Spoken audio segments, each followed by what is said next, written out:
prensa.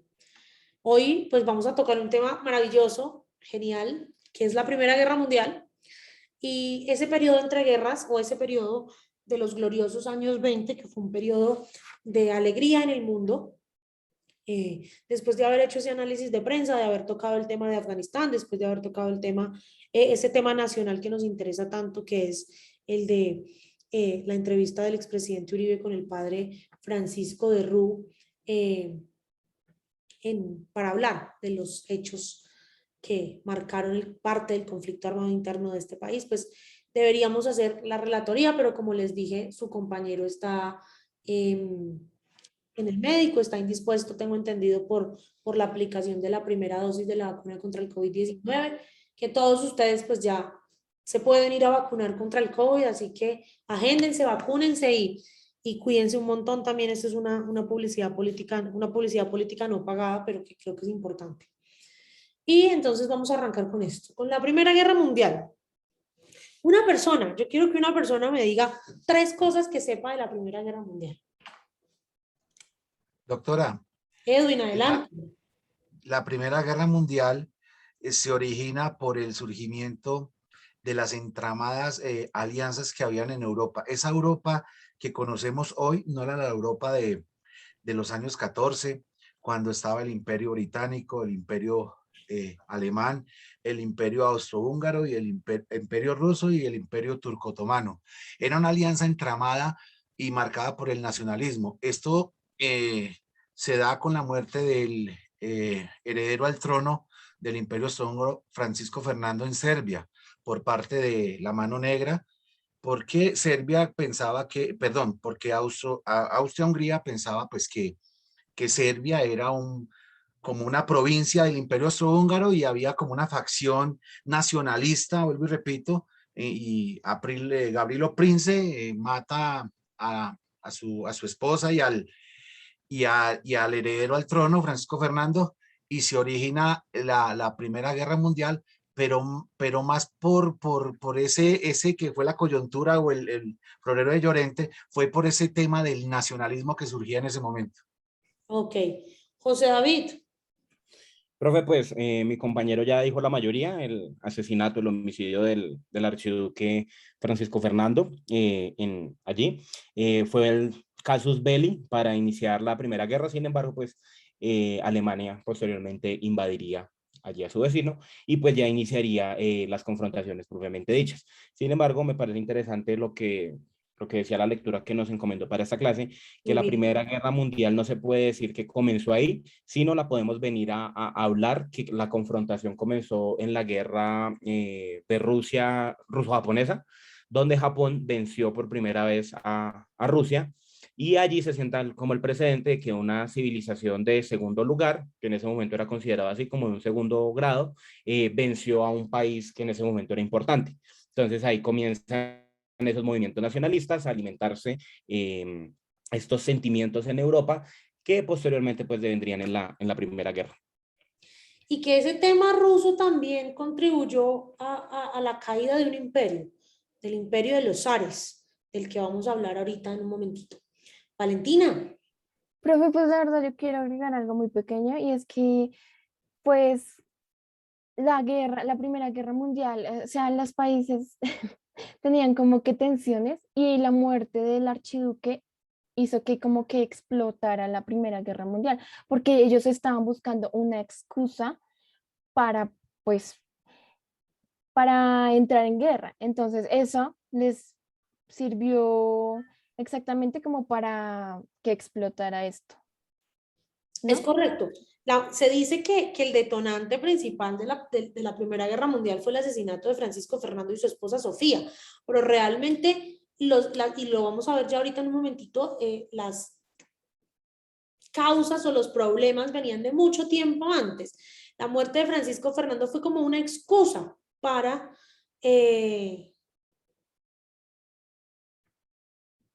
hacer que explotara la guerra, pero no fue, ay, mataron a Francisco Fernando, vámonos a la guerra, no. Julián.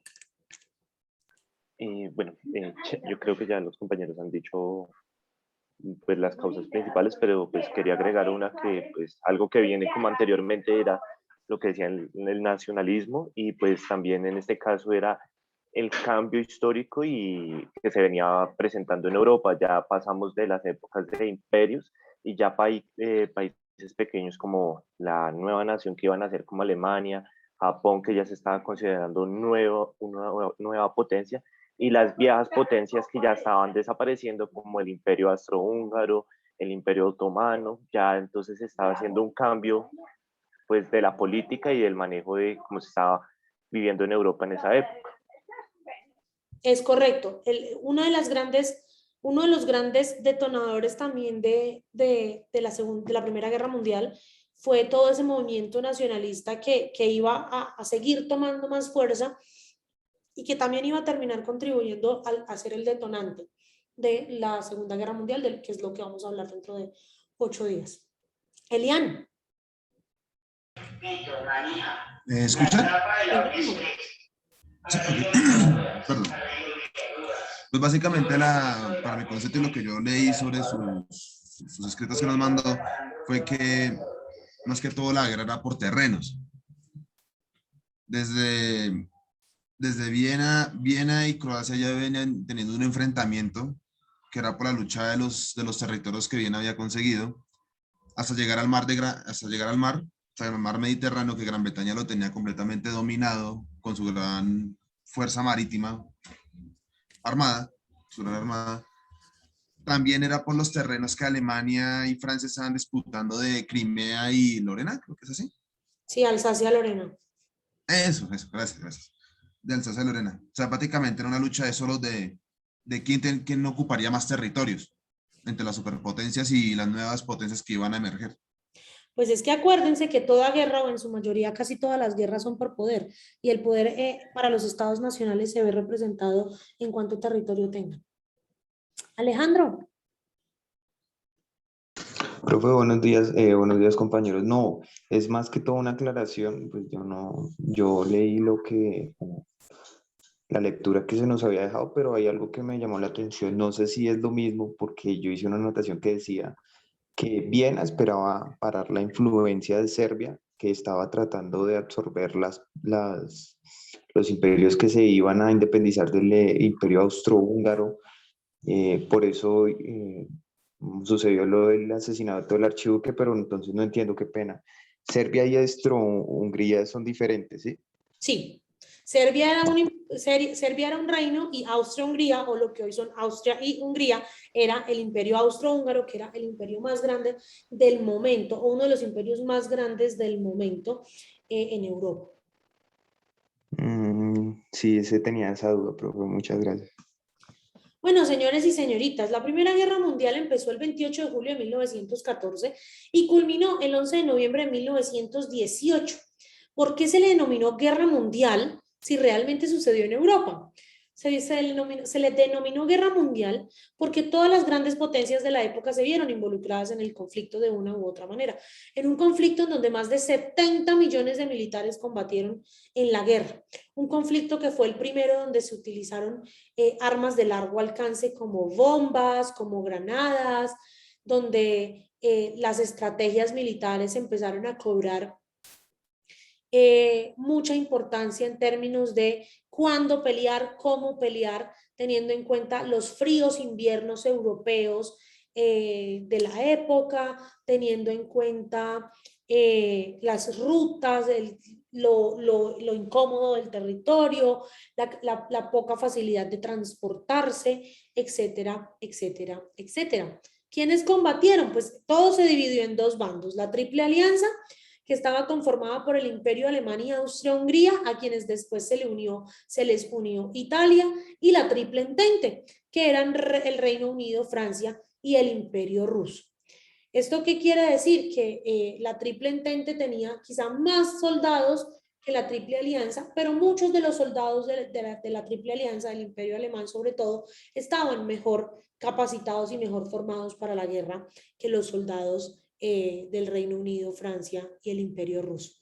Aquí hay un punto importante, y es que, si ustedes se dan cuenta, esto es un punto en común con la Segunda Guerra Mundial, y es que Reino Unido, Francia y Rusia siempre han combatido en contra de Alemania. ¿Por qué? y esto parte mucho de lo que decían algunos de ustedes en los comentarios, y es que las luchas por el poder siempre implican luchas de dominio territorial. Y estas luchas de dominio territorial siempre han enfrentado a Alemania con su vecino más cercano. El vecino más cercano de Alemania es la República Francesa. Y Alemania siempre ha querido, o bueno, hasta hace más o menos unos 60, 70 años, siempre había querido anexionarse un territorio muy particular de Francia, que era la región de Alsacia-Lorena, que es la región fronteriza con Alemania. Entonces siempre hubo disputas, problemas, peleas entre estos dos estados por esa región del mundo, y por eso siempre también combatían en bandos diferentes. Son 4 los que se pueden contar como los grandes antecedentes de la Primera Guerra Mundial. Algunos de ustedes ya los mencionaron. El imperialismo y el colonialismo de las potencias europeas, el sistema de alianzas que se tejió entre las potencias europeas, algo que se denominó la paz armada, y los conflictos y el equilibrio de poder en la región. En 1914, Europa era la región que dominaba el mundo. En 1914, Estados Unidos era un país prácticamente recién independizado, con poco más de 100 años de vida republicana, menos de 100 años de vida republicana, que estaba tratando de formarse a sí mismo, estaba saliendo de conflictos como la guerra de secesión, estaba formándose como un estado y tenía una política que se llamaba América para los americanos. Y Estados Unidos era en ese momento un país muy aislacionista, no se metía con nada ni con nadie en el sistema internacional, y por eso realmente Europa era quien dominaba el mundo. El principal centro financiero del mundo era Londres, la moneda en la que se hacían los intercambios era la libra esterlina, todo pasaba en Europa realmente. El centro del mundo era Europa, como lo fue desde más o menos 1500 o 1400 cuando se empezó a colonizar otras regiones del mundo. Entonces Europa tenía una dominación política, económica y militar basada ¿en qué? Basada en la revolución industrial y en la gran explosión demográfica que hubo en el continente. En Europa entre 1850 y 1900, esa fue como la generación del baby boom, de los baby boomers europeos. Nacieron muchas personas europeas en Europa, la economía se industrializó un montón y Europa logró crecer económica, política, militarmente, además de un crecimiento que ya tenía y que tenía desde hace muchísimo tiempo, que era el crecimiento a nivel técnico e intelectual. Los grandes científicos, los grandes pensadores de la época, las mejores universidades del mundo en ese momento estaban en prácticamente 3 países. Estaban en Inglaterra, en Francia y en Alemania. Era Europa quien tenía el dominio y el control del sistema internacional de la época. Además, Europa reunía una 1/4 parte de la población mundial y era quien exportaba a los migrantes para que otros países se pudieran industrializar. Entonces esto lo que hacía era fomentar más dominio de Europa sobre el resto del mundo. ¿Por qué? Porque era prácticamente Europa quien nos estaba dando a nosotros, los demás países del sistema, la población, la tecnología, la industria para que saliéramos del atraso y del subdesarrollo. Pero resulta que aún en la Europa, que era potencia mundial, había muchísimas diferencias. ¿Por qué? Porque solamente Francia y el Reino Unido poseían el 70% de la capacidad industrial de Europa. El resto de los países eran países más pequeños, atrasados y que no podían competir de tú a tú con las que realmente eran las dos potencias del continente en ese momento, que eran el Reino Unido y Europa. Inclusive la misma Alemania, aunque tenía un gran grado de avance científico, avance tecnológico, avance económico, avance militar, no podía competir de tú a tú con las dos grandes potencias de la época, que eran el Reino Unido y Francia. Quizá por eso también vean reflejado en este momento por qué es tan grave o por qué fue tan dura la salida del Reino Unido de la Unión Europea. Este colonialismo europeo afectó a todas las regiones del mundo con la excepción de China. Es decir, Europa, sus ciudadanos, sus gobiernos, su dominio llegó a casi todo el mundo, a excepción de China. ¿Por qué? Porque pues China era un país del que no se conocía mucho, era un país campesino, era un país muy cerrado al sistema internacional, donde con quien no se hablaba mucho sobre esto. Y pues esto fomentó tensiones entre las potencias europeas, Francia, el Reino Unido, la misma Alemania, lo que hoy conocen como los Países Bajos u Holanda, por el control de hacerse con más y más colonias en otras partes del mundo para aumentar su dominio sobre el sistema internacional de la actualidad. Pero también había un sistema de alianzas importante, y es que durante todo el siglo XIX las principales potencias europeas hicieron un gran esfuerzo por mantener un equilibrio de poder en la región para que no precisamente no estallaran guerras y conflictos internacionales. Esto dio como resultado que se tejiera una red de alianzas políticas, económicas y militares en todo el continente, que fue la que de una u otra manera a comienzos del siglo XX determinó cuáles eran los bandos en la Primera Guerra Mundial. Entonces lo podemos ver acá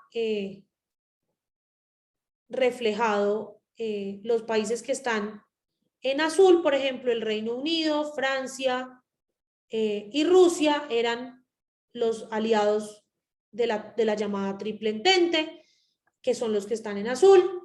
Los países que están en rosadito, en rojito, Italia, Austria-Hungría, Luxemburgo, Alemania y Alemania, eran los países de lo que se llamaba la Triple Entente, la Triple Alianza, y los países que están en color como cafecito eran los países considerados neutrales de la época.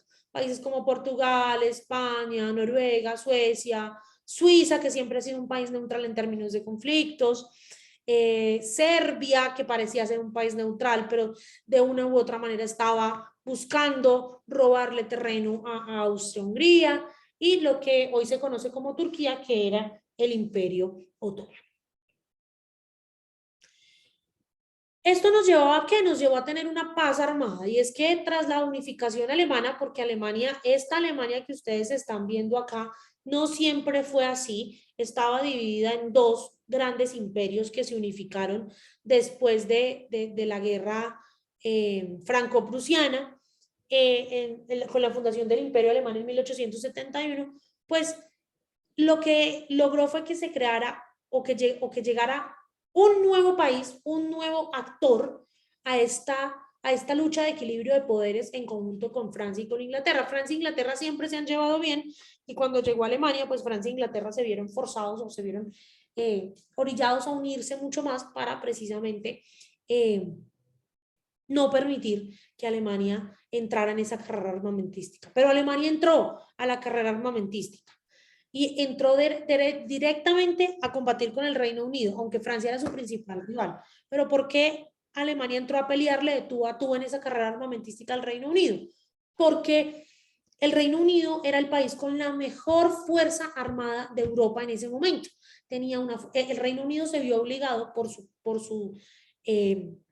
sus características geográficas, si ustedes se dan cuenta, el Reino Unido es una isla, se vio obligado a formar una armada y una fuerza naval muy fuerte, que era también algo a lo que Alemania quería aspirar, y quería combatir de tú a tú con el Reino Unido en ese sentido. Entonces, las grandes potencias, el Reino Unido, Alemania, Francia, de una u otra manera Rusia, en muy poca medida Italia, empezaron a formular una carrera armamentística.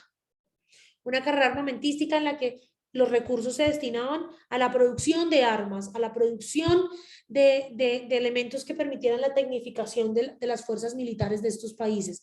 Países tan pobres, porque países como Rusia, que estaban en una crisis económica grandísima, también empleaban su dinero para esto. Entonces, esto llevó a que hubiese un equilibrio de poder, que ya lo estamos viendo reflejado en ese mapa y en ese sistema de alianzas, pero también en muchos conflictos. ¿Por qué?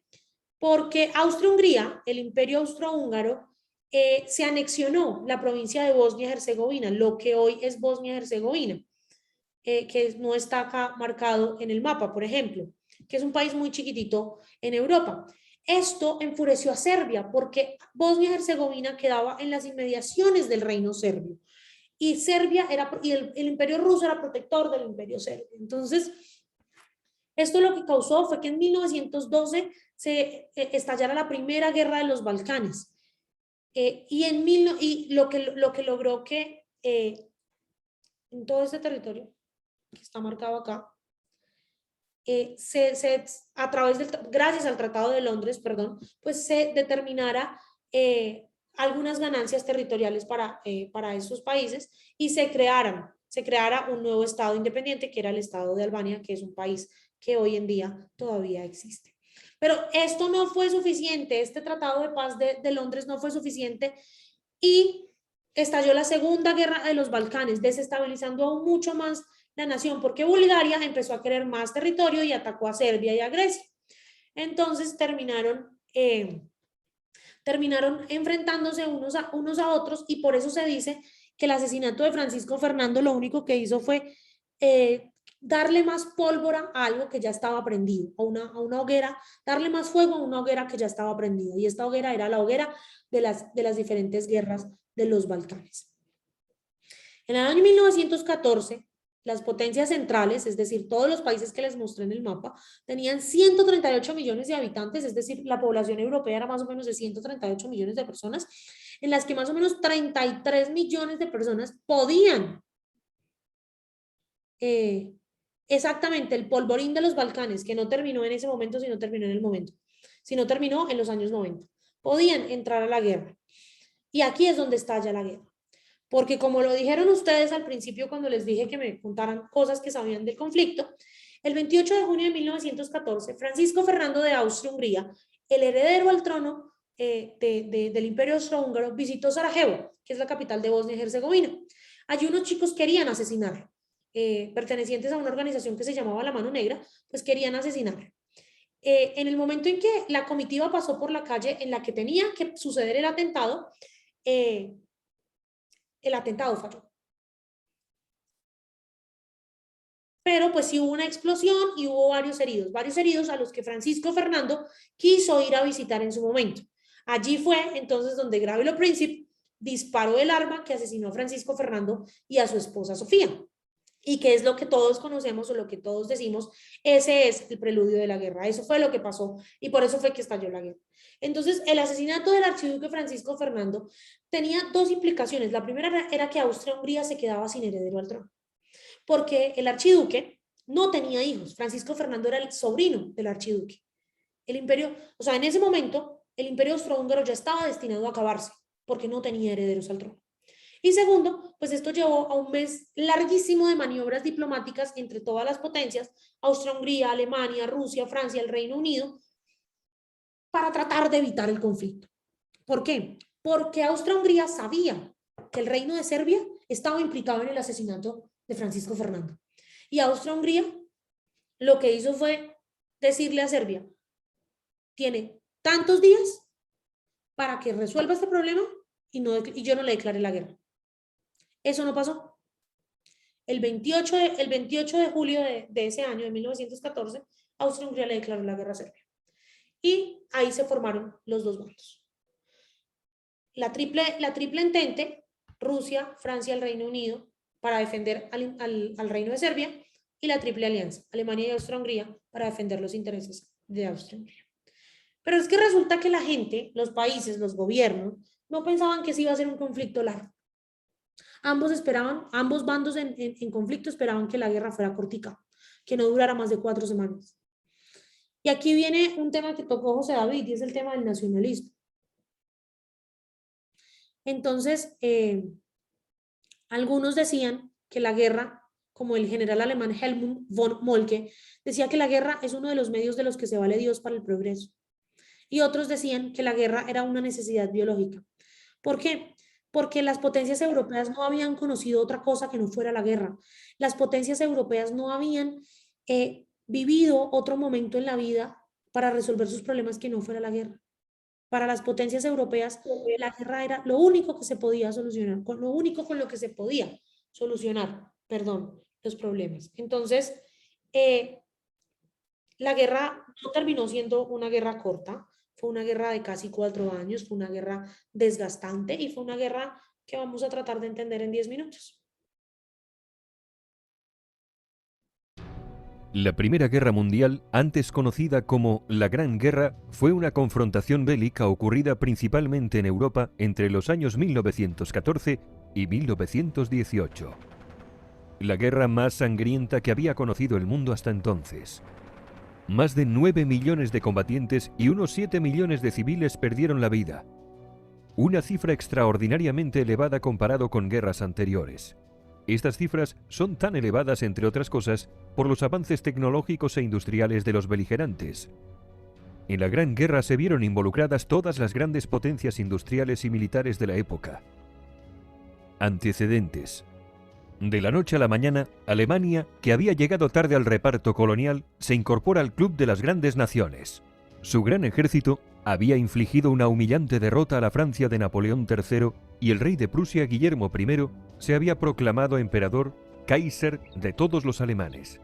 Tras esa guerra franco-prusiana, Francia perdió las regiones de Alsacia y Lorena. Por eso, Francia y el Imperio Británico aparcaron sus diferencias en cuanto el gigante alemán empezó a hacerle sombra formando la Entente Cordial, entendimiento cordial en 1904, que tras la anexión del Imperio ruso pasó a llamarse la Triple Entente. ¿Qué bandos se enfrentaron? Se enfrentaron dos bandos. Por un lado, la Triple Entente que acabamos de mencionar. En el otro bando tenemos a las potencias centrales que surgen de la Triple Alianza formada por el Imperio Alemán, el Imperio Austrohúngaro e Italia. La alianza era una coalición inicialmente integrada por el Imperio Alemán y el Imperio Austrohúngaro por iniciativa del canciller Otto von Bismarck. Estos países acordaron apoyarse en el caso de ser atacados por Francia o por Rusia. Ambas alianzas sufrieron incorporaciones. El Imperio Otomano y el Reino de Bulgaria se unieron a las potencias centrales. Italia se cambia de bando y se une al bando a la postre ganador, el de la Triple Entente. También se les unen el Imperio del Japón y Estados Unidos. ¿Cuál fue el detonante? El imperialismo y colonialismo que venían desarrollando desde hacía décadas las potencias involucradas fue la principal causa subyacente, pero la chispa que desató el conflicto se encendió el 28 de junio de 1914 en Sarajevo, con el asesinato del archiduque Francisco Fernando de Austria y su esposa. El asesino era un ultranacionalista de origen bosnio. Bosnia había sido anexionada al Imperio Austrohúngaro. Con el asesinato buscaba la unificación de todos los eslavos del sur de Europa bajo otra forma de gobierno, integrándose con el vecino reino de Serbia y librándose de los odiados austríacos. El asesinato desató una crisis diplomática. Austria, Hungría y Alemania exigieron a Serbia la apertura de una investigación y la actuación en territorio serbio. Serbia se negó en rotundo, con el respaldo de la Rusia del zar Nicolás II. Austria-Hungría finalmente declara la guerra a Serbia. Rusia entonces sale en ayuda de Serbia. Más tarde Alemania mueve ficha, invade Luxemburgo y declara la guerra a Rusia y a Francia, e invade Bélgica. Los británicos salen en auxilio de Bélgica y Francia y se movilizan contra Alemania, y así sucesivamente. De pronto, media Europa estaba en guerra contra la otra media. Hoy resultaría impensable la alegría que produjo en Alemania el estallido de la guerra. Los alemanes pensaron en una guerra rápida, derrotar a Francia entrando en París, invadiendo la neutral Bélgica para en pocos meses trasladar toda su maquinaria a Rusia. Pero los franceses resistieron. El avance armamentístico impuso una guerra muy costosa y muy larga que rápidamente se enquistó y se convirtió en una auténtica carnicería. Las líneas de trincheras apenas variaron. En esta guerra aparecieron nuevos cañones, ametralladoras, submarinos, carros de combate, aviones de combate, dirigibles, gases venenosos mortíferos como el gas mostaza. Se combatió en muchos frentes, en los Balcanes, en los Dardanelos, en Oriente Medio, en el Cáucaso, en los Alpes italianos, en África, en Extremo Oriente, en el Pacífico y en el Atlántico, aunque los principales esfuerzos se concentraron en dos frentes, el frente occidental y el frente oriental. La guerra de trincheras, en la cual los ejércitos combatientes se refugian en zanjas cavadas en el suelo, existe a partir de la revolución que supuso el uso de armas de fuego. Este tipo de guerra llega a su punto máximo de brutalidad y mortalidad en el frente occidental en 1916, con las batallas de Verdún y la del río Somme. En el frente oriental pusieron al mando del ejército alemán a una vieja gloria, Paul von Hindenburg. Tras sus victorias, acabaría siendo jefe del Estado Mayor con el general Ludendorff como subordinado. Ambos acabarían creando una dictadura militar, dirigiendo de facto el país, marginando al Kaiser Guillermo II y al propio Parlamento alemán. Los alemanes intentaron aislar a los ingleses con sus submarinos U-Boot. Estos submarinos atacaban una y otra vez los barcos que abastecían la isla. En 1915, los alemanes hunden el RMS Lusitania, un gran transatlántico orgullo del poderío británico. En el hundimiento mueren 128 estadounidenses. Este hecho también cabreó mucho a los yanquis. Aún así, el presidente demócrata Wilson se presentó a la reelección haciendo campaña con el lema «Él nos mantuvo fuera de la guerra» y salió reelegido. Sin embargo, los alemanes seguirían hundiendo barcos mercantes. Además, se interceptó un telegrama del ministro alemán de Asuntos Exteriores, Arthur Zimmermann, dirigido al presidente de México, intentando convencerle de que se posicionase en el conflicto de su lado si los Estados Unidos entraban en la guerra. Y vaya si entraron. Este fue el casus belli que provocó que en 1917 los Estados Unidos le declararan la guerra a los alemanes. Y esto, claro, terminó de desestabilizar la balanza. También ese mismo año en Rusia, las hambrunas, las bajas de la guerra y otros factores desencadenaron el estallido de lo que sería la Revolución Rusa. El zar Nicolás II tuvo que abdicar y los bolcheviques liderados por Lenin tomarían el control. Finalmente, los rusos firmaron el armisticio con los imperios centrales y más tarde, la paz. Los alemanes aprovecharon este pequeño éxito para enviar casi todo su ejército oriental al frente occidental e intentar obtener una victoria rápida antes de la llegada masiva de los estadounidenses. Era su baza definitiva, pero mal alimentadas y cansadas, las tropas alemanas no pudieron resistir la contraofensiva de Foch y fallan frente al objetivo final, París, quedando a 120 kilómetros de la capital gala. El general Foch comanda sus tropas francesas y estadounidenses hacia la victoria en la segunda batalla del Marne. Los tanques británicos causan graves bajas. Por otro lado, la superioridad aérea de los británicos y sus aliados acaba imponiéndose a la de los alemanes. Los italianos también derrotaron a los austrohúngaros. Ludendorff y Hindenburg son partidarios de la capitulación inmediata, pues creen que el frente se derrumbará en cualquier momento. Tropas estadounidenses de repuesto no paran de desembarcar e incluso Italia se prepara para enviar más refuerzos a Francia. Alemania y las potencias centrales sobre el papel habían perdido la guerra. El presidente norteamericano Wilson proclama que Estados Unidos solo negociará con un gobierno alemán democrático. Después de una revolución obrera en Berlín, el Kaiser abdica y huye a Holanda. Es el fin de los Kaiseres alemanes. Tras el Tratado de Paz de Versalles, Alemania sufrirá humillantes sanciones que avivaron el odio alemán hacia los vencedores. El primer ministro francés había sido el más vehemente, defendiendo con ardor las represalias contra los alemanes. El orden mundial se alteró tras la guerra.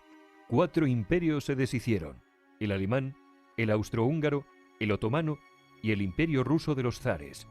El deshonroso Tratado de Versalles acabaría propiciando gran resentimiento en Alemania y el ascenso de un joven cabo llamado Adolf que desencadenaría una Segunda Guerra Mundial.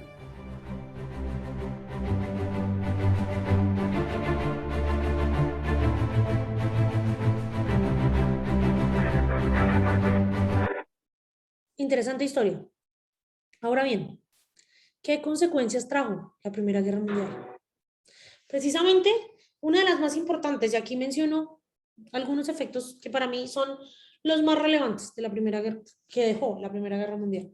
El primero, las pérdidas humanas. La Guerra Mundial dejó entre 9 y 10 millones de muertos y más de 20 millones de soldados heridos. También por eso se le llama mundial a la guerra, por la gran cantidad de bajas militares y civiles que hubo durante el conflicto. Los costes y destrucción que tuvieron que pagar los alemanes fueron más de 100.000 millones de francos franceses de la época. Los tratados de paz de Versalles que se firmaron entre 1919 y 1920 y que, como ustedes lo vieron en el video, obligaron a Alemania prácticamente a pagar todos los costes de la guerra. También trajo identidades y cambios en las fronteras nacionales debido no solamente a que se acabaron los imperios otomano, austrohúngaro, alemán y ruso, sino a que Polonia volvió a constituirse como un país independiente tras más de un siglo de dominación alemana.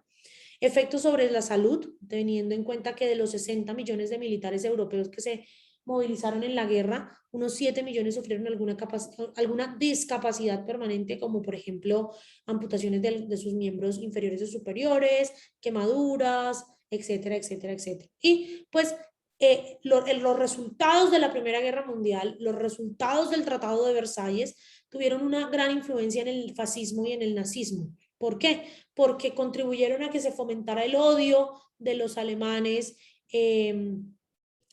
el rencor de los alemanes contra los franceses y contra los británicos, y terminaron con lo que se conoce como el ascenso de Adolf Hitler y el nacionalsocialismo, que terminó desembocando en la Segunda Guerra Mundial, que es de lo que vamos a hablar la semana que viene. Hasta aquí, preguntas, dudas, quejas, comentarios, algo que quieran contribuir, aportar a la clase. Profesora, Adelante. hay algo que me pareció curioso, fue un concepto que tomaba la lectura, era la purificación. ¿Eso tiene que ver con las leyes de Nuremberg o es algo completamente distinto? Cuando hablamos de la purificación, hablamos de todos estos sentimientos nacionalistas, sobre todo serbios, y que también son parte del detonante de las guerras de los Balcanes, no solamente de las de 1912 y 1913, sino de la de 1990 también, de tener en nuestro país, en nuestro territorio, solamente a nuestra propia raza. Un poco esa purificación de la raza aria, como lo que querían hacer los nazis. Y eso también fue lo mismo que en la posguerra, me imagino.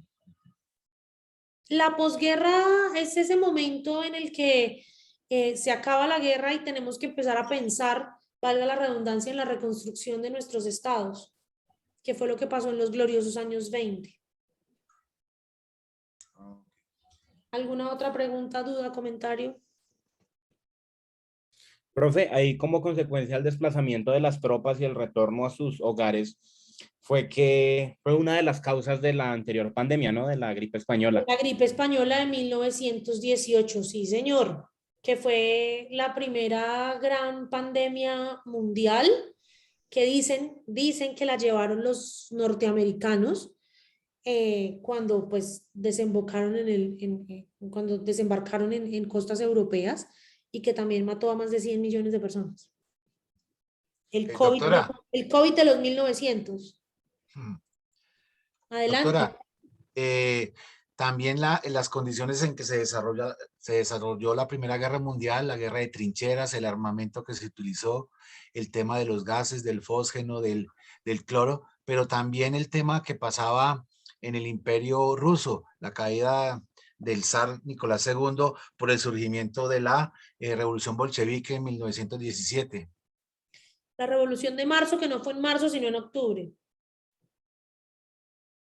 Por el calendario gregoriano ruso. Porque ellos tenían el calendario juliano. Entonces, para ellos, lo que para nosotros era marzo, lo que para ellos era marzo, para nosotros era octubre.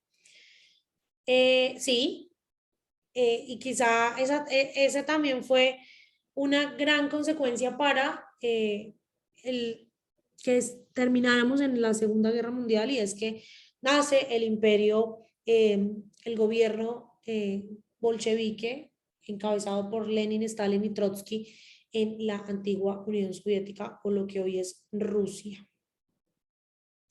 Estos fueron los cambios, los cambios en las fronteras. Si ustedes se dan cuenta de este mapa que les mostré hace un ratito, de este mapa a este mapa, hay una gran variación. Polonia era un estado nuevo, se crearon estados nuevos como Polonia, Lituania, Letonia, Estonia, Finlandia, Checoslovaquia, que hoy también ya no existe, sino que son dos estados, la República Checa y la República Eslovaca. Austria-Hungría se dividió en dos países, en Austria y en Hungría. Se creó lo que se conoce como la antigua Yugoslavia. Se crearon estados, se volvió a las fronteras que había, se volvió a algunas fronteras que había antes de la guerra. Estos países que están en verde fueron los que terminaron como aliados de la Triple Entente. A Alemania nadie lo quería en Europa. Alemania era el país más odiado de Europa en ese momento, teniendo en cuenta todos los resultados de la guerra y la culpabilidad que se le generó a Alemania por la guerra. Realmente a Alemania se le echó completamente la culpa de la guerra, y por eso nadie lo quería. Pues ya aquí no era el Imperio Ruso, sino la antigua Unión Soviética. Y esas eran las fronteras europeas en el año 1923 y había otros estados como España que eran estados neutrales, por decirlo así, de alguna manera, en la guerra. Además del crack del 29, que veo que lo han mencionado en el chat un montón, ¿qué más saben de los años 20? ¿Qué pasó en los años 20? ¿Quién me puede Un decir algo? ascenso económico para Estados Unidos, un ascenso económico importantísimo en los Estados Unidos, una consolidación muy grande de toda la economía estadounidense. Se comienza a configurar como, en ese momento todavía no era potencia, pero comienza a hacer curso para posteriormente la Segunda Guerra Mundial establecerse como potencia mundial. La economía estadounidense comienza a ser referente a nivel mundial. Wall Street comienza a ser y a tener la misma importancia que la Bolsa de Londres. Y en general, América, pues no América en general, sino América del Norte comienza a tener un protagonismo en la agenda internacional del mundo, y ya toda la agenda internacional no se centra en solo Europa, sino también comienza a tener protagonismo los Estados Unidos. Y no tanto América del Norte, los Estados Unidos. Lo que pasa es que ellos nos han metido ese cuento de que ellos son América. Ellos son los Estados Unidos. Esta es mi época favorita de la historia. Yo creo que si yo hubiese podido elegir en qué época nacer, yo hubiese pedido nacer en los años 20. ¿Por qué? Porque los años 20 es todo ese periodo de prosperidad económica del occidente del mundo, de los líderes de occidente del mundo. Alemania, pese a que estaba sufriendo los desmanes de la guerra, las consecuencias de la guerra, tenía cierta estabilidad económica. Australia, al otro lado del mundo, donde nadie tenía mucha idea de qué pasaba, era un país boyante económicamente. Canadá, Francia, los Estados Unidos y el Reino Unido fueron parte de ese crecimiento económico y de esa prosperidad que benefició a toda la sociedad del momento, haciendo que la economía creciera y creciera y creciera y creciera y creciera y creciera, y empezáramos a pensar en tener más y más y más y más y más y más. ¿Qué fue lo que pasó? Que no nos dimos cuenta. Sí, Edwin, una relativa paz, porque en estos tiempos no hubo enfrentamientos armados entre estados. ¿Qué fue lo que pasó?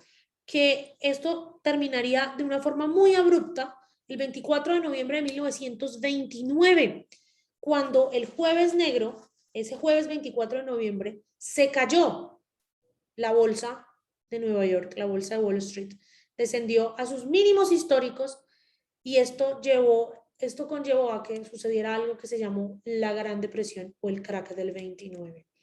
José David. Profe, también durante los años 20, Nueva York se comenzó a se comenzó a construir, mejor dicho, como la conocemos hacia ahorita. Comenzó el auge de los rascacielos, pues no de los modernos, sino como los que son un poco más antiguos, y también comienza a surgir el consumismo en los Estados Unidos gracias a las líneas de montaje en cadena, a las cadenas de producción así masivas. Y como dice José David, se empezaron a construir algunos de los edificios más emblemáticos de la ciudad de Nueva York, como el Empire State Building, el Chrysler, y Nueva York empezó a ser considerada la capital del mundo, porque la gran cantidad de personas que llegaba a la ciudad de Nueva York a hacer negocios hizo que Nueva York se posicionara y le ganara la partida a Londres como el principal centro financiero del planeta. Julián. Sí, pues aparte de lo que estamos mencionando de, digamos, el nacimiento de una nueva economía, yo creo que también algo que es muy importante y que empezó también después de la terminación de la Primera Guerra Mundial, creo que fue los nuevos movimientos políticos, tanto como el socialismo y, digamos, los tintes ya de fascismo y totalitarismo en algunos gobiernos, como ya empezaba a darse el tema del fascismo en Italia, en España con el franquismo, ya empezaron los movimientos también en Alemania con el nacionalismo, con todo el tema de pues los sentimientos de odio y resentimiento que tenían los obreros, y pues como evidenciamos ahorita con el tema de Afganistán, que digamos después de la guerra, o sea, se declaró la paz y todo, pero dejaron a la suerte a esos nuevos países crecientes como Bulgaria, Checoslovaquia, Letonia, Estonia, donde eran países que no tenían una representación, no tenían un sistema democrático, sino los dejaron como la merced de miren ustedes cómo se defiendan y después nosotros miramos cómo los ayudamos. Es correcto, y esto también fue un detonante para que todos estos movimientos nacionalistas dijeran, bueno, nos tenemos que defender nosotros porque de otra manera estas grandes potencias no nos van a ayudar. ¿Por qué fueron tan importantes los años 20? Precisamente porque se vivió ese periodo de expansión económica que culminó con la Gran Depresión del 29, pero también porque fue el momento de la historia en el que se llevó a cabo el primer intento de una organización internacional que fomentara la paz y la seguridad internacionales. En 1919, bajo el auspicio del presidente norteamericano de la época, Woodrow Wilson, se creó la Liga de las Naciones, o la Sociedad de Naciones, perdón, que fue el primer antecedente de lo que hoy conocemos como la Organización de las Naciones Unidas, a quien muchos critican hoy por todo el tema de Afganistán precisamente, y que tenía como fin último que no volviese a existir un conflicto armado de carácter internacional como el de la Segunda Guerra Mundial, pero eso fracasó completamente.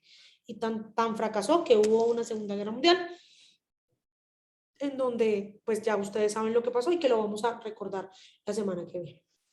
Pero lo más importante, como les digo, de estos años 20 fue ese crecimiento económico exponencial que terminó en la Gran Depresión del 29. Vamos a ver qué pasó en los años 20.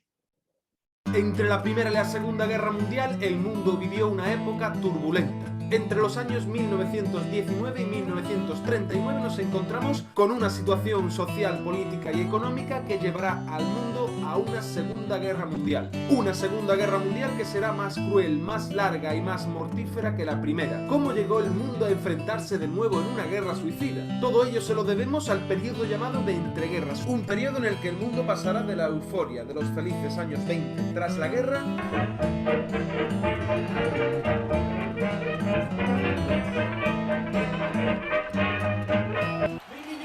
¡Ofrezco 1.000 millones! ¡Me encanta la bolsa! ¡Nada malo puede pasar! ¡Vivan los años 20! ¡1.000 millones! ¡1.000 millones! a la crisis más absoluta de los años 30, que llevará a las potencias de nuevo al conflicto.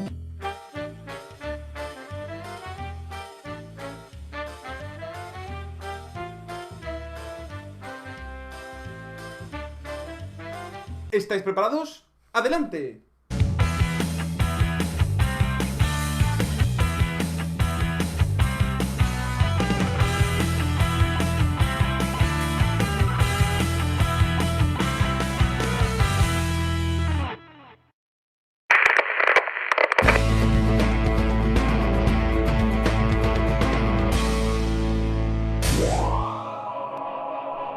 Comenzaremos estudiando en este vídeo cuál es la situación después de la Primera Guerra Mundial. Recordemos que la Primera Guerra Mundial termina en noviembre de 1918 con la Paz de París, en la que Alemania se rinde ante las potencias enemigas con las que ha estado luchando junto a Austria-Hungría durante 4 largos años de guerra. Esta paz se materializó a comienzos del año 1919 en la llamada Conferencia de Paz de París. Una conferencia de paz en la que se terminó de poner fin a la Primera Guerra Mundial con unas condiciones impuestas por los vencedores a los vencidos. Estas potencias vencedoras serán sobre todo Francia, Inglaterra y Estados Unidos. Será esta última, Estados Unidos, la que lleve la voz cantante en este proceso de paz, sobre todo debido al empuje de Woodrow Wilson, su presidente, un presidente que se inmiscuirá personalmente en estos tratados de paz. Esta conferencia de paz además estará basada en los llamados 14 puntos de Wilson, un texto desarrollado por el presidente estadounidense que puedes buscar en internet para verlo por completo y que se basa fundamentalmente en los siguientes puntos. El primero, la reorganización de las fronteras europeas, como ya vimos en vídeos anteriores, con la desaparición de los imperios centrales y la aparición de nuevos países. En segundo lugar, la creación de nuevos países en función de sus nacionalidades. Por ejemplo, tenemos el ejemplo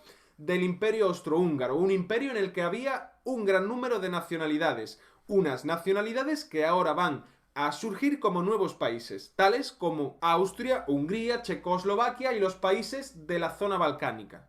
Otro de los puntos importantes de los 14 puntos de Wilson será la prohibición de la diplomacia secreta, una diplomacia que, como ya vimos anteriormente, había llevado a la Primera Guerra Mundial. Estos acuerdos entre potencias que luego significaron un efecto dominó. Y por último también, como punto importante, será la creación de una organización supranacional, la llamada Sociedad de Naciones, cuyo objetivo era evitar nuevos conflictos como la Primera Guerra Mundial. La paz con Alemania en la Primera Guerra Mundial se fijó en un tratado, el llamado Tratado de Versalles, firmado en el Palacio de Versalles, en concreto en la Sala de los Espejos. Este tratado impuso unas condiciones muy humillantes para Alemania.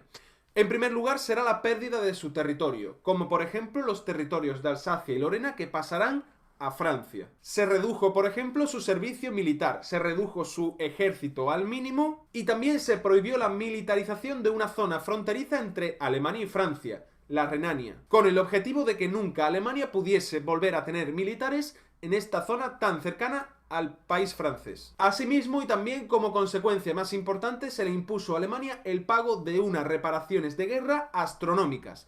Es decir, a Alemania se le pasó, digamos, la factura de la guerra y se le impuso pagar todos sus costes. Unos costes que, curiosamente, Alemania no terminó de pagar hasta el año 2010. Los pagos de reparación que exigen arruinarán a Alemania. No tendremos ni siquiera armada ni ejército para poder defendernos. Nos quedamos sin colonias y entregamos las minas de carbón a los polacos y a los franceses. Nos obligan a aceptar la responsabilidad de la guerra y exigen que entreguemos a nuestros héroes para que sean juzgados como criminales. Nos están exigiendo que digamos que nosotros y solo nosotros somos culpables de haber provocado esta guerra. El servicio militar será abolido en Alemania. Alemania pagará reparaciones de guerra por los daños causados a los ciudadanos aliados y sus propiedades. La responsabilidad de la guerra recae únicamente sobre los hombros de Alemania. Algunas de las exigencias del Tratado de Versalles. ¡Imposible, decimos! Eso nos destruiría. Pero esa es la finalidad. Ellos quieren hundirnos. Y por último, el Imperio Alemán, ese que se había formado con Guillermo II y Bismarck, desapareció y apareció en su lugar la República Alemana, la llamada República de Weimar. Pues bien, vamos a centrarnos brevemente en Alemania. ¿Cuál es la situación que creéis que vivirá este nuevo país, la República de Weimar, ante la situación de humillación y ante las imposiciones económicas? Pues la verdad es que una situación bastante penosa. Ello hizo que la posguerra de la Primera Guerra Mundial en Alemania fuese extraordinariamente dura. La República de Weimar fue incapaz de afrontar esta crisis, una crisis caracterizada por, primero, el derrumbe de la economía alemana debido a los enormes costes de la guerra. Otra de las características de esta crisis será la tremenda inestabilidad política vivida en Alemania ante la radicalización de la política en socialistas, comunistas, anarquistas y también fascistas, que veremos más adelante. Y por último, económicamente, esta gran crisis llevará a una enorme pérdida de valor de la moneda alemana y, como consecuencia de ello, a una grandísima inflación, la llamada hiperinflación alemana, un fenómeno económico único en la historia que hizo que, debido a que la moneda alemana cada vez valía menos, fundamentalmente causado por esas reparaciones de guerra que tenían que pagar, cuando un alemán quería pagar con su moneda algo corriente, como el pan, una cerveza, unos huevos, tuviese que pagar muchísimo por ellos. Tanto que los alemanes tuvieron que usar millones y millones de marcos alemanes para pagar cosas tan básicas como pan, harina, huevos, etc. En noviembre el billete récord, el de 100.000 millones de marcos, vale para 2 jarras de cerveza. La barra de pan ya cuesta 80.000 millones de marcos. Una hiperinflación que sigue siendo hoy en día un fenómeno estudiado en la economía y muy importante para entender cómo funciona realmente la moneda y los precios. Esta tremenda crisis de posguerra alemana comenzará a remitir cuando a partir del año 1924 Estados Unidos comience a dar créditos a Alemania y la República de Weimar comience a estabilizarse políticamente. Hemos hablado ahora mismo de Estados Unidos, un país que, como acabamos de decir, en los años 20 comenzó a dar créditos a Europa y a Alemania para superar esta crisis. Vamos a dejar brevemente Alemania para saltar el océano Atlántico y centrarnos en cuál es la situación de Estados Unidos en los años 20. ¿Queréis venir conmigo? Venga, vamos. ¡Qué guay! ¡Me encanta viajar en avión! Vamos a hacer un breve ejercicio de memoria. En el año 1917, como ya sabes, Estados Unidos entró en la Primera Guerra Mundial. Fue muy listo porque esta entrada lo hizo cuando ya sus contendientes estaban prácticamente vencidos. Ello hizo que mientras Europa se derrumbaba, Estados Unidos se convirtiese en la primera potencia mundial. Un papel protagonista que ya no perderá incluso hasta la actualidad. Pues bien, los años 20 para Estados Unidos fueron años de prosperidad. Fueron los llamados felices años 20. Seguro que te suena de las películas o de las series. Como ya sabemos, la economía estadounidense se basó desde sus orígenes en el capitalismo. Un capitalismo que llevó a comienzos del siglo XX a un gran auge del consumo, con el invento, por ejemplo, de los coches, de los electrodomésticos, del teléfono, etc. Todo ello se producía además mediante el crédito bancario, que durante los años 20 se popularizó. Asimismo, la sociedad estadounidense de los años 20 se caracterizó por los espectáculos de masas, por la popularización, por ejemplo, de la música, el jazz, el charleston, así como también del cine o del teatro. Fue la época del estilo de vida desinhibido, del comienzo de la liberalización de la mujer y sobre todo del consumo y del crédito bancario. Entre los años 1924 y 1929, Europa se vio también contagiada por los felices años 20, como por ejemplo ya hemos dicho antes con aquellos créditos que los Estados Unidos comenzaron a dar a países como Alemania. ¿Pero qué ocurrió en el año 1929 y por qué es tan icónico? Pues bien, debido a la bonanza económica, la bolsa estadounidense, es decir, aquel lugar en el que se vendían y se compraban acciones de las empresas, no dejaba de subir. De hecho, llevaba años y años subiendo sin parar. Ello hizo que todo aquel que invirtiese en la bolsa tuviese beneficios muy rápido, lo que llevó a que un gran número de inversores se sumaran al juego de la bolsa, desde personas con mucho poder adquisitivo o a incluso personas de clase humilde, zapateros, panaderos, etc. Como, duermo, sueño y hablo de acciones. La única forma que conozco de hacer dinero. Es apasionante, me encanta. $17.000 de beneficio con tan solo $3.500 de capital. No está mal. Pero en octubre de 1929 toda esta situación cambió, y cambió de forma radical. Como ya sabemos, los precios no habían dejado de subir durante años, debido a la confianza en la economía estadounidense y a los créditos bancarios sobre todo. Pero en octubre de ese año se produjo un estancamiento. Este estancamiento llevó a que a finales de octubre de 1929, en concreto en el llamado Jueves Negro del 24 de octubre, la mayoría de los inversores decidiesen vender sus acciones ante el miedo de que ya no se produzcan más subidas. Estas ventas masivas, cuyo origen realmente no tiene una explicación lógica en la historia, pues no se produjo por una razón palpable, llevó a la caída de los precios masivos en la bolsa. Una caída de precios que, a pesar de que los inversores intentaron inyectar dinero en la bolsa, llevó a una segunda jornada catastrófica, el llamado Martes Negro. Del 28 al 29 de octubre de 1929, prácticamente la totalidad de las empresas que cotizaban en bolsa, este gran derrumbe de la economía norteamericana, que te animo a investigar y a profundizar más por tu cuenta para entenderlo con mayor totalidad, llevó a unas consecuencias fatales a todo el mundo. En primer lugar, en Estados Unidos se produjo el derrumbe de su economía en el llamado periodo de la Gran Depresión. Una Gran Depresión que llevó al cierre de las fábricas y empresas y también al paro masivo. 15 millones de personas perdieron su trabajo durante esta época después del crack del 29. Por tanto, el crack del 29 llevó al endeudamiento y sobre todo al arruine de miles y miles de personas, tanto de empresarios como de trabajadores, que de pronto lo habían perdido todo. Pero estas consecuencias no se quedaron solo en Estados Unidos, porque como ya hemos visto anteriormente, durante los felices años 20 Estados Unidos comenzó a dar crédito a Europa para levantar esta economía que en Europa después de la Primera Guerra Mundial se había visto muy dañada. Por tanto, cuando en el año 1929 se produce el crack del 29, los Estados Unidos dejan de dar estos créditos y cortan el grifo para la recuperación económica europea. Esto tendrá unas consecuencias fatales en países como Alemania, pues llevarán prácticamente de forma directa al auge del nazismo. Lo veremos más adelante. Por tanto, esta crisis económica de los años 30 llevará en Europa a una nueva radicalización de la política.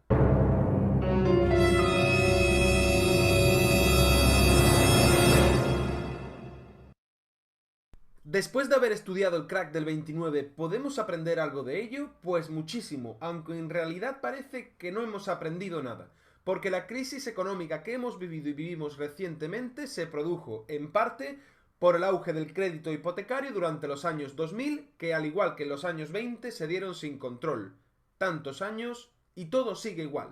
Para terminar el vídeo vamos a ver brevemente cómo los Estados Unidos lograron durante los años 30 salir de su crisis. Porque entre los años 33 y 38 un nuevo presidente, Roosevelt, propuso una serie de medidas llamadas el New Deal para combatir la Gran Depresión. La solución que dio Estados Unidos a la salida de la crisis fue la intervención estatal del Estado en la economía, digamos un poco contradiciendo una de las reglas básicas del capitalismo. Una intervención en la economía para crear empleo y también para evitar los excesos de la economía en cuestiones como por ejemplo la bolsa y las inversiones que habían llevado al país a la crisis. Como podrás comprobar, con el New Deal, Roosevelt había roto con algunas de las reglas básicas del capitalismo, con una mayor intervención del Estado, en lo que podemos llamar economía mixta o keynesianismo, en honor al economista británico que propuso esta salida a la crisis, John Keynes. Y hasta aquí ha llegado el vídeo de hoy. Nos queda por delante unos vídeos muy interesantes. Y ustedes se preguntarán, ¿qué estaba pasando en esos momentos por estos lados del mundo? Por Colombia. Precisamente en Colombia estábamos saliendo también de un periodo de conflicto, estábamos recuperándonos de la guerra de los 1000 días, estábamos recuperándonos de la pérdida de Panamá, estábamos recuperándonos de la masacre de las bananeras y estábamos tratando de salir adelante en medio de gobiernos de tinte conservador que iban muy de la mano o que buscaban ya desde aquella época tener el beneplácito del gobierno de los Estados Unidos para realizar todas las actividades de política interna y política externa en nuestro país. En esos años también llegó a Colombia la aviación, en esos años se fundaron algunas de las empresas que hoy son de las más grandes de Colombia, como los ingenios azucareros, como Coltejer, que ya no existe si mal no recuerdo, entre otras. Hasta aquí, preguntas, dudas, quejas, comentarios, ¿todo claro? Todo claro, profe. Chicos, hablar de la Primera Guerra Mundial es hablar del primer momento, o de uno de los primeros momentos del siglo XX en el que el mundo decidió enfrentarse a sí mismo, pero también es hablar de una serie de lecciones que parece ser que no aprendieron, como que el mundo no aprendió, como lo dice en el video, y que nos van a llevar a que dentro de 8 días hablemos del ascenso de Adolf Hitler y el nazismo para que lo que se convirtió en la base fundacional de lo que hoy es de lo que se conoce como la Segunda Guerra Mundial, que terminó con el Holocausto y con el asesinato de más de 6 millones de judíos y con la fundación del Estado de Israel en 1948. Por esa razón, quiero invitarlos a que preparen el texto de la siguiente semana de clase. Se llama el orden del mundo después de la Segunda Guerra Mundial. Prepárense porque vamos a hacer un taller en clase individual sobre esa lectura. No sé quién quiera preparar la relatoría de esta sesión de clase, quién se ofrezca como voluntario para preparar la relatoría de esta sesión de clase. Mayra, gracias. Entonces el otro martes te escuchamos y si el compañero de que tenía la relatoría de hoy pues la tiene lista, dentro de 8 días la podríamos también escuchar. Y pues invitar los chicos a que hagan más, a que participen más personas en el análisis de prensa. Siempre es importante escucharlos a todos, siempre es importante que todos estén participando en el análisis de prensa para poderla realizar. Tatiana, la lectura se llama El orden del mundo después de la Segunda Guerra Mundial. La puedes encontrar en el campus virtual en el enlace de la siguiente semana de clase. No siendo más, les deseo una feliz semana, que tengan mucho éxito en todas las asignaturas, en los trabajos. Se cuidan un montón y nos vemos dentro de 8 días a las 9 de la mañana. Muchas gracias, doctora. Que tenga buen día. Gracias, profe. Luego, profe.